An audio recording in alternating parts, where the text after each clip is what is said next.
Nessa aula, vamos abordar o tópico de disfunção erétil, né? Então, uma das situações muito comuns no consultório de urologia. E eu queria assim trazer esse primeiro slide, vocês darem uma olhada, assim, né, para entender o quão é importante para o homem a questão da função sexual, né? Então, essa frase aqui do Tolstói, né, que é um escritor russo bastante conhecido, e outros escritores famosos também escreveram coisas similares, né? O homem sobrevive a terremotos, experimenta os horrores da doença e todas as torturas da alma, mas a maior tragédia de todos os tempos será a tragédia no quarto de dormir. Então, assim, pode acontecer tudo de ruim na vida desse homem, né? Desde que a ereção esteja funcionando a contento. Este encontro realizado aqui em 2000, na Guatemala, né, sobre saúde sexual, colocou algumas considerações, né? Então, colocando assim, a função sexual é um direito humano fundamental, é importante para a saúde como um todo e qualidade de vida, a satisfação traz muito benefício para o paciente e sua parceira, né? Então, reforçando a importância da saúde sexual, da manutenção da saúde sexual. Bom, indo agora para a parte mais prática, né? Então, aqui nós temos uma disposição, né, anatômica do pênis. O que a gente tem assim? Nós temos um par de corpos cavernosos colocados aqui lado a lado, né, revestidos pela túnica albugínea do corpo cavernoso. Aqui dentro o tecido erétil. Existe um terceiro espaço aqui que é o corpo esponjoso, que compreende a uretra e a glande. Então, o pênis, assim, ele é um órgão que tem capacidade de expansão à medida que o fluxo de sangue para dentro do corpo cavernoso aumenta de modo significativo, né, produzindo expansão do corpo cavernoso, expansão da túnica albugínea. Essa túnica albugínea pode, né, se alongar até 3, 4 vezes o seu tamanho original, então ela tem uma capacidade de distensão, e isso então tudo, né, conduz ao estado de ereção. Para que haja uma ereção de boa qualidade, é fundamental que a gente tenha uma saúde arterial, né? Então, assim, nós temos dentro de cada corpo cavernoso uma artéria cavernosa, que é ramo da pudenda interna, né, que faz toda essa vascularização. Então, a gente já pode, né, imaginar que fatores que conduzam a arteriosclerose com entupimento das artérias de modo geral, um processo difuso no organismo, isso vai, evidentemente, comprometer a qualidade da ereção.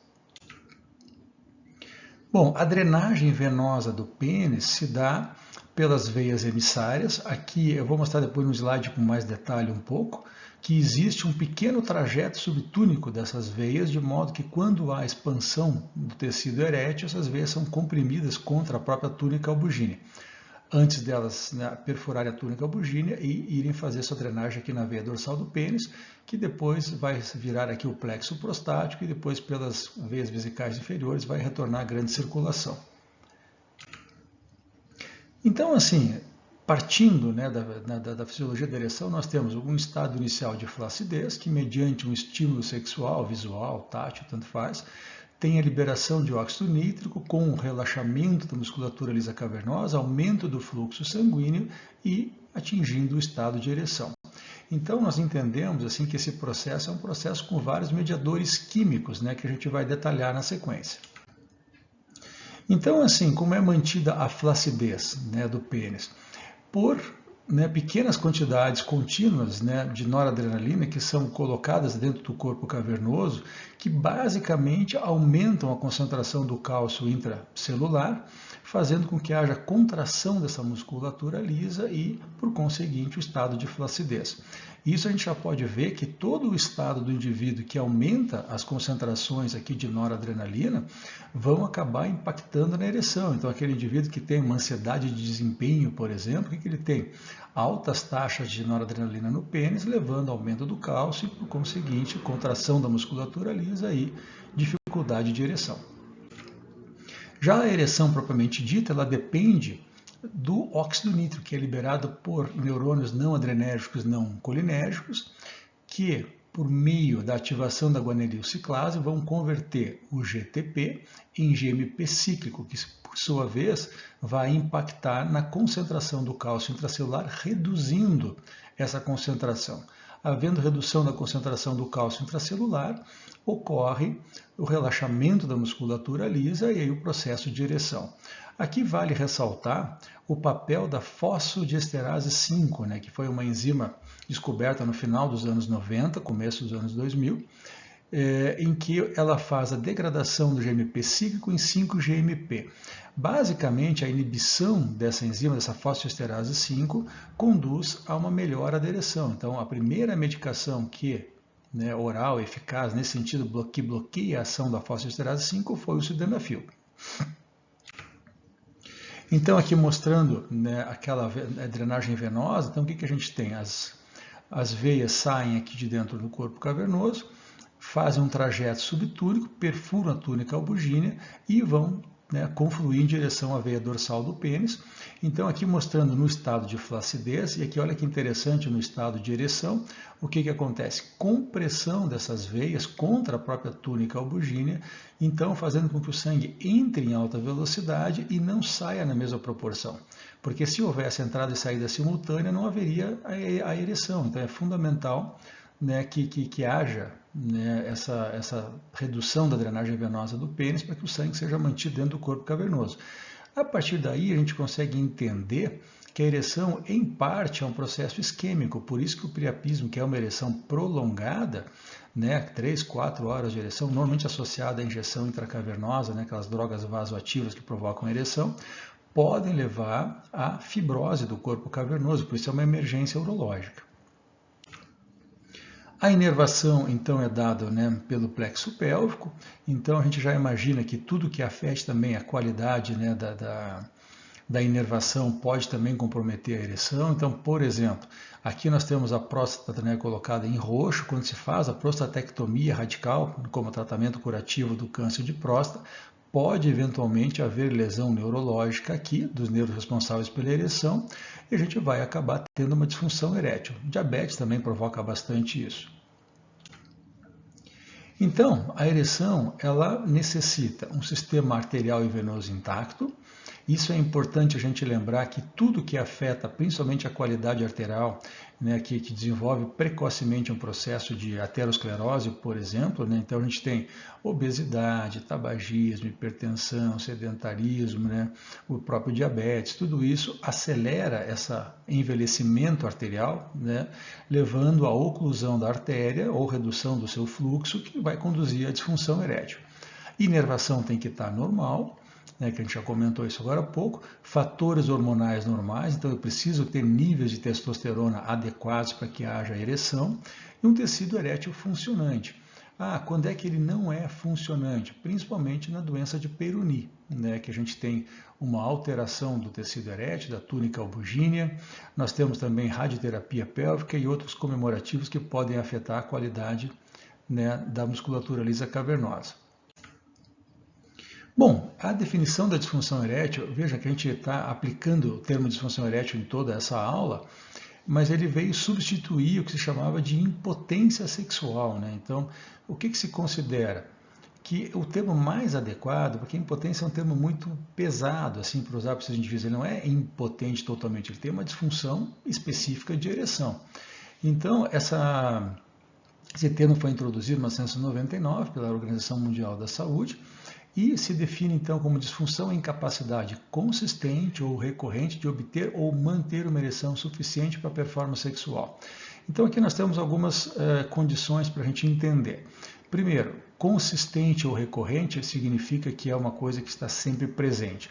É diferente daquele indivíduo que em determinada situação apresenta uma falha na relação sexual de modo pontual e depois as ereções voltam ao normal. Então foi uma falha de ereção, não é uma disfunção permanente. A segunda coisa, que pode ser tanto em iniciar a ereção, obter a ereção, ou mesmo manter a ereção. Então, tem dois tipos de paciente, aqueles que não conseguem em nenhum momento ter uma ereção adequada, e temos aqueles pacientes que eventualmente iniciam com uma ereção de boa qualidade e depois perdem essa ereção na atividade sexual. Todo paciente sempre pergunta assim, mas isso só acontece comigo, isso é comum? Então, o que a gente tem? Assim, a gente tem uma situação de alta prevalência. Essa informação aqui, que era assim, aumento da prevalência de disfunção erétil, né, uma situação preditiva. Isso aqui vem de um estudo chamado Massachusetts Melier Study, que em 94 e 95 eles fizeram um modelo preditivo da quantidade de homens que se esperaria com disfunção erétil em 2025. Né? Então, passaria de 152 milhões em 95 para 322 milhões em 2025. Então, assim, é uma situação extremamente comum. A gente está hoje vendo o envelhecimento da população, então isso obviamente vai impactar em taxas maiores, cada vez maiores, de disfunção erétil. Esse aqui é um dado do Massachusetts Melier Study, né, então do Feldman de 94, estudo muito interessante, longitudinal, os pacientes foram acompanhados por muito tempo e uma das questões avaliadas nos homens foi a parte sexual, né, a qualidade da ereção. Então o que a gente tem? Primeiro, se observa que a taxa de disfunção erétil ela é muito próxima da década de vida que o paciente está. Então, por exemplo, podemos ter próximo de 40% aos 40 anos, 45% aos 45 e assim sucessivamente. Então, o que a gente vê? Primeiro, que a disfunção erétil aumenta de modo consistente com o passar do tempo. E aqui a gente tem completa, moderada e leve. Então, o que a gente tem? Aumento, né, da dificuldade moderada para completa ou severa. Então, duas informações. Primeiro, é muito comum. Segundo, vai ficar pior com o passar do tempo. Em relação ao impacto da disfunção erétil na qualidade de vida, a gente vê assim, comparado à ejaculação precoce e à diminuição de libido, a disfunção erétil é o que apresenta o maior impacto na qualidade de vida. É fácil de entender, porque o indivíduo que tem ejaculação precoce, ele eventualmente se satisfaz do modo sexual. O problema é com a parceira. Aquele indivíduo que tem uma libido muito baixa, ele às vezes não se percebe como tal. Então, o que acontece? Ele não vê a queda de libido como um grande problema. Agora, quando a gente tem uma libido boa e a incapacidade de concretizar o ato sexual, a gente tem uma grande frustração e, né, uma grande perda na qualidade de vida do paciente. Quando se fala em causa de disfunção erétil, a gente tem que imaginar assim, que existem dois grandes grupos de paciente. Porque assim, quando se fala que 85%, né, das causas de disfunção são de origem física ou orgânica, a gente está falando de uma população de idade mais avançada. Isso aqui não acontece, né, no indivíduo jovem, 30, 35, até 40 anos de idade. Nesse grupo mais jovem, a disfunção psicológica ela é muito mais importante, né? Ao passo que no indivíduo mais velho, a orgânica é muito mais importante. Claro, pode haver sobreposição das duas coisas, o indivíduo ter a doença orgânica, também ter um efeito psicológico, né? E o vice-versa é muito mais raro, né? Difícil acontecer.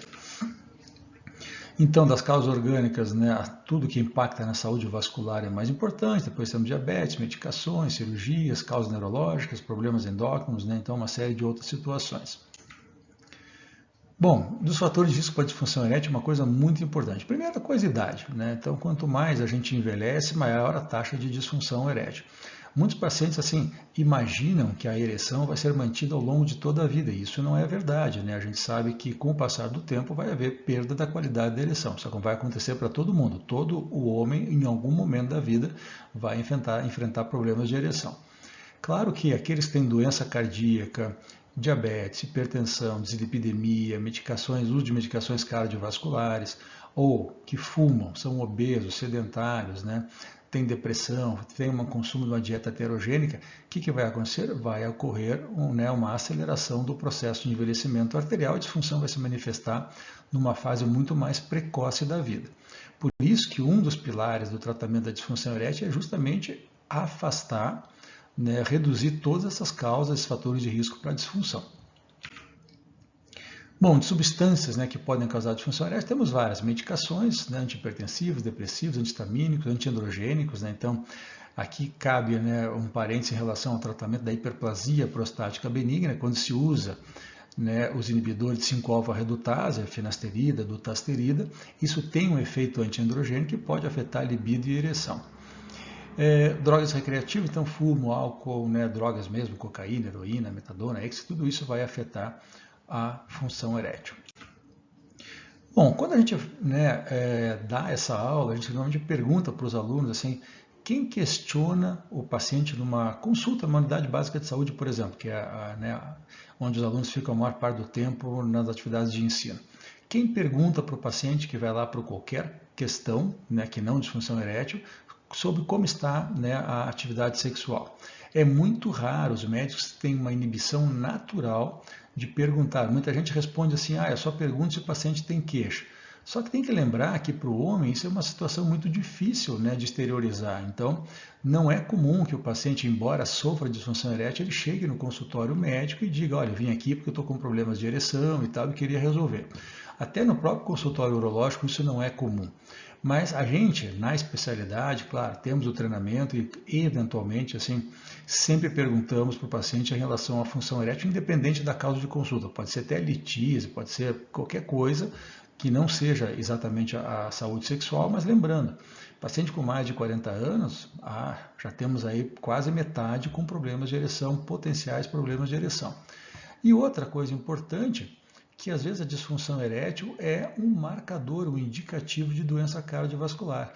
Então aqui no horizonte clínico temos a disfunção erétil, mas o mecanismo subjacente é uma doença arterial, que ela é difusa, né? Então a aterosclerose não afeta somente a artéria cavernosa, vai afetar a coronária, vai afetar a carótida, né? Eventualmente femoral, que é uma artéria já de mais calibre, né? Então o que é importante?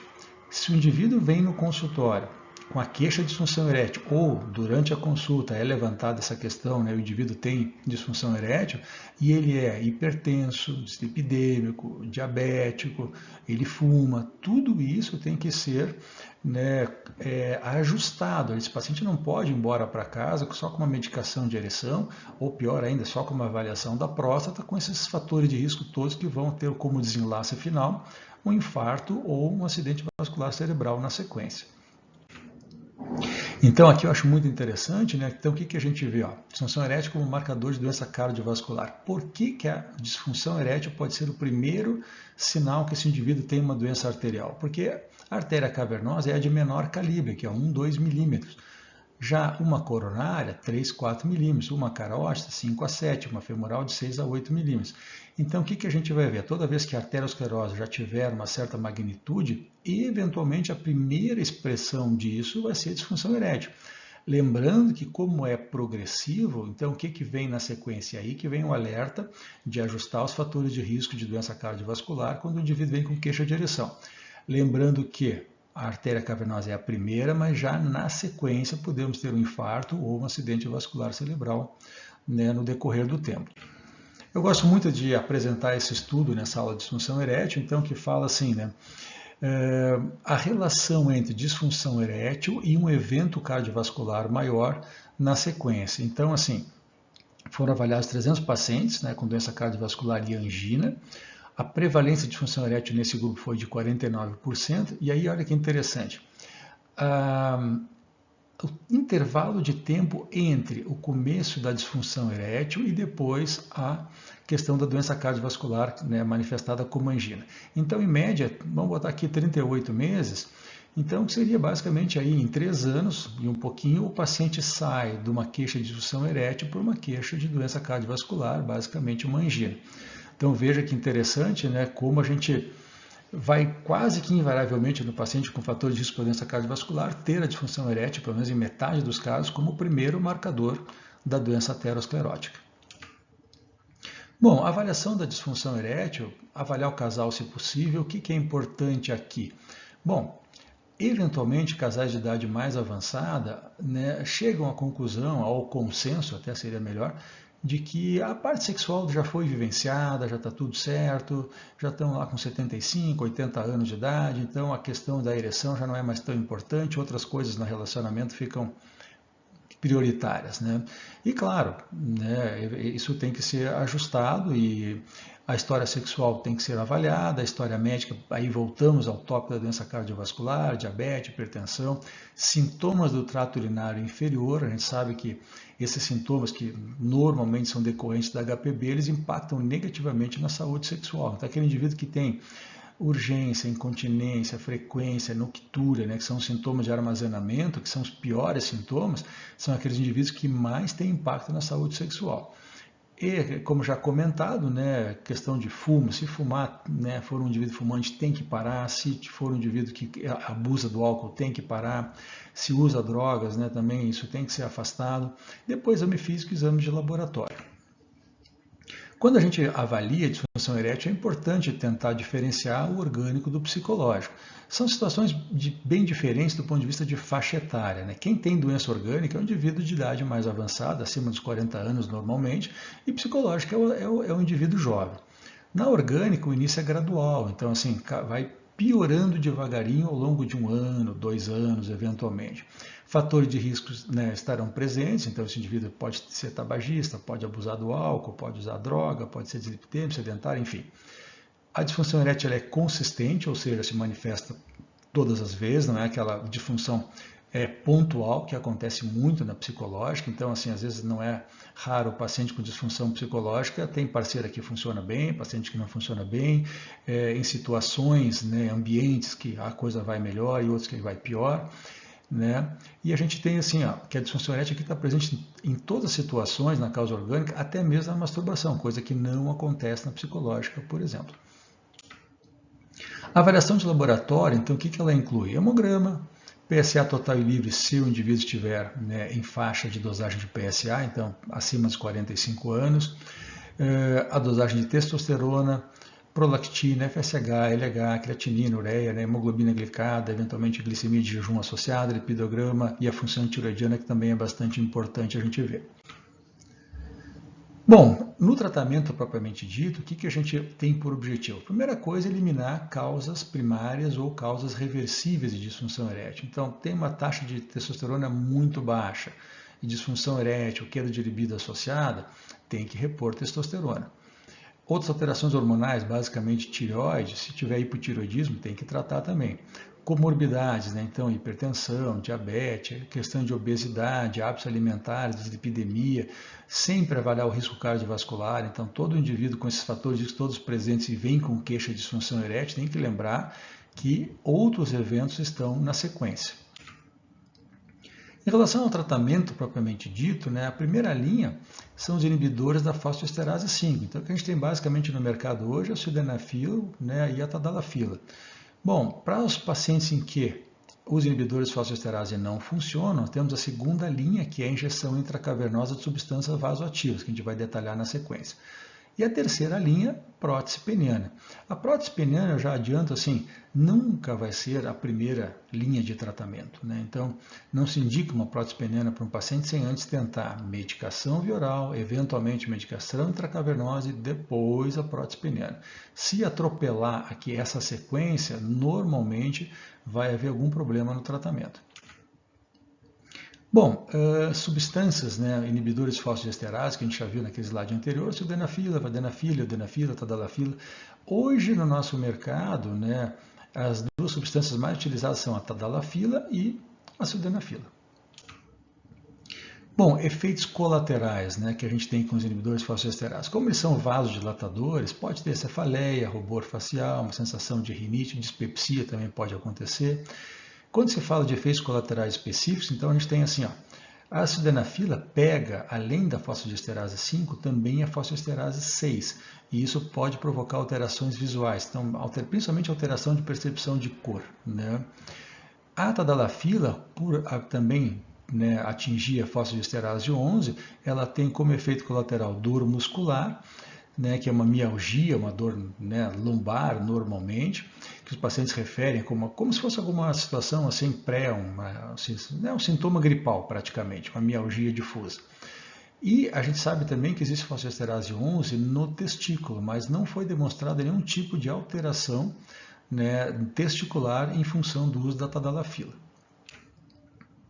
Então, assim, entre as medicações, basicamente nós temos dois grandes grupos. A tadalafila, que tem uma meia-vida mais longa, de 17 horas e meia, e temos o sildenafil, vardenafila e odenafila, que são outras substâncias com meia-vida mais curta. Então, assim, qual é o impacto prático disso?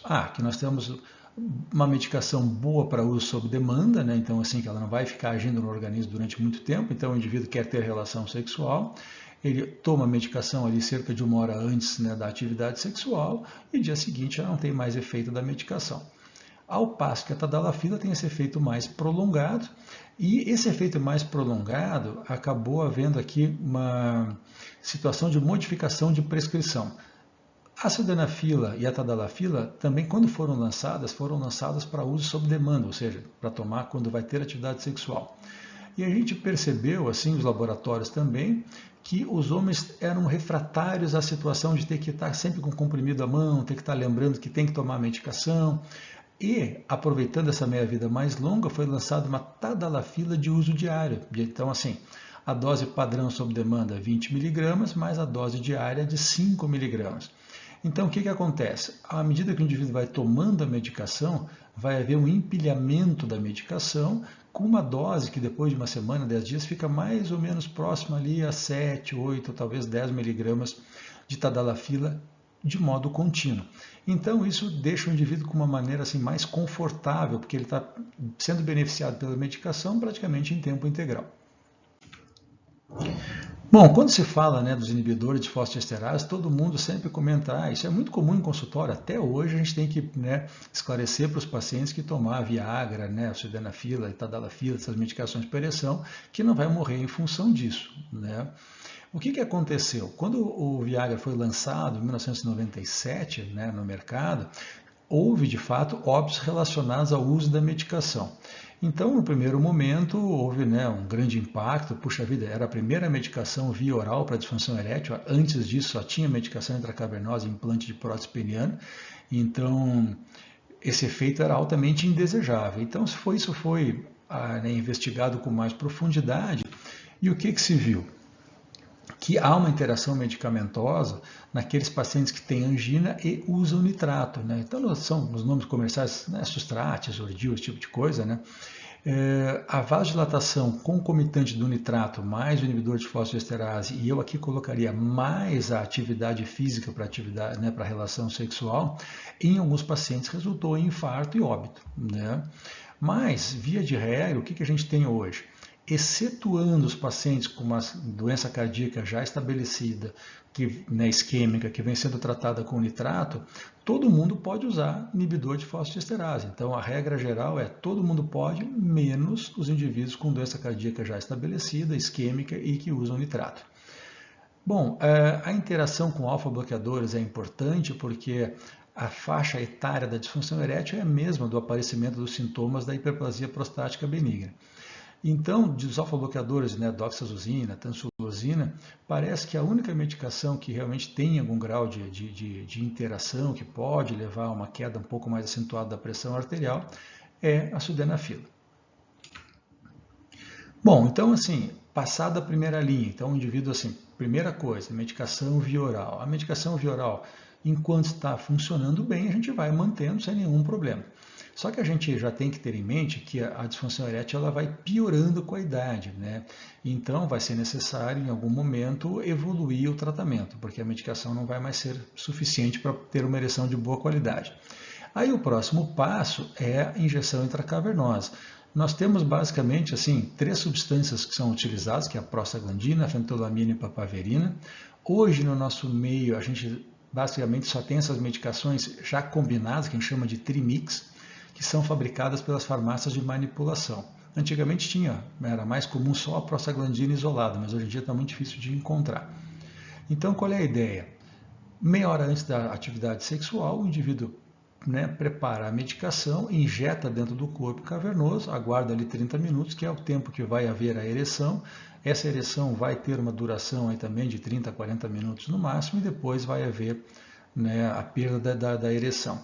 O único fator complicante aqui é, primeiro, a questão da própria aplicação da injeção. Então, o indivíduo tem que ter uma boa destreza manual, ele tem que ter, né, se sentir confortável de fazer a injeção, embora seja uma agulha de pequeno calibre, uma agulha similar à de insulina, né, então não é tão doloroso, mas alguns pacientes têm muito medo, né, de fazer a autoinjeção e acabam não conseguindo fazer.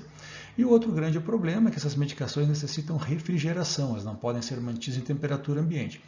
Então, o que acaba acontecendo? A logística para o uso da medicação fica muito mais complexa. Então, muitos pacientes acabam, a despeito do bom resultado, abandonando esse tipo de tratamento em função da falta de praticidade, né, que o método tem. Bom, em relação então à injeção intracavernosa, né, vantagens e desvantagens. Bom, é um tratamento efetivo, né, 80% de bom resultado, mesmo após a prostatectomia radical, que é o cenário, né, mais difícil de tratar, onde a medicação viral, via de regra, não funciona bem. E a desvantagem é que é invasivo, né, tem dor, porque principalmente quando envolve a prostaglandina, pode haver priapismo, então que é aquela ereção prolongada, dolorosa que pode acontecer no pênis, uma alta taxa de abandono em função disso, o custo é elevado, né? Mas eu acho que a maior desvantagem mesmo é a questão prática, né? Embora seja altamente efetivo, os pacientes realmente assim não conseguem manter por longo tempo, né, esse tipo de tratamento. Bom, e como terceira linha de tratamento, nós temos, né, a prótese peniana. Bom, falha da medicação via oral, né, que normalmente vai acontecer onde? Na prostatectomia radical, pós-radioterapia da próstata, tratamento do câncer de próstata. Pacientes diabéticos, hipertensos, com doença cardiovascular estabelecida, eventualmente contraindicação de inibidores fosfoesterase 5, então aqueles pacientes, por exemplo, que têm doença cardíaca isquêmica, né, já com angina e tudo, que é aquela contraindicação clássica de inibidor de fosfoesterase 5, então esses pacientes, né, são mais candidatos a implante de prótese peniana. Fibrose peniana, então, né, decorrente do priapismo, trauma, doença de Peyronie. O que é a doença de Peyronie? É uma calcificação, uma placa que se forma na túnica albuginea do corpo cavernoso, que pode resultar em disfunção erétil, deformidade do pênis, e aí se pode aproveitar, né, o implante peniano para corrigir as duas situações ao mesmo tempo, restaurar a ereção e, né, retificar o pênis em função da deformidade que foi adquirida. Então nós temos alguns modelos de prótese. Aqui a prótese maleável é o modelo mais simples, né, em que se coloca esse dispositivo dentro do corpo cavernoso. Então aqui vocês podem ver a prótese, né? Então como é que ela funciona? Tem uma estrutura interna metálica, que é o que dá rigidez na prótese. Ele é revestida por silicone médico para dar biocompatibilidade. Esses anéis aqui embaixo são para que a gente ajuste o tamanho da prótese ao tamanho do pênis. Todo paciente pergunta, mas eu posso aumentar o pênis, né, com a prótese? Não, não pode. Né, isso não tem como fazer. Se eu tentar colocar a prótese maior que o pênis, ela vai acabar perfurando e saindo pela uretra. Né? Então esses anéis aqui cada um deles tem meio centímetro. Então quando a gente mede a totalidade do corpo cavernoso, deu 19, 20 centímetros. Então a gente mede da ponta da prótese até o último anelzinho que vai dar certinho essa distância.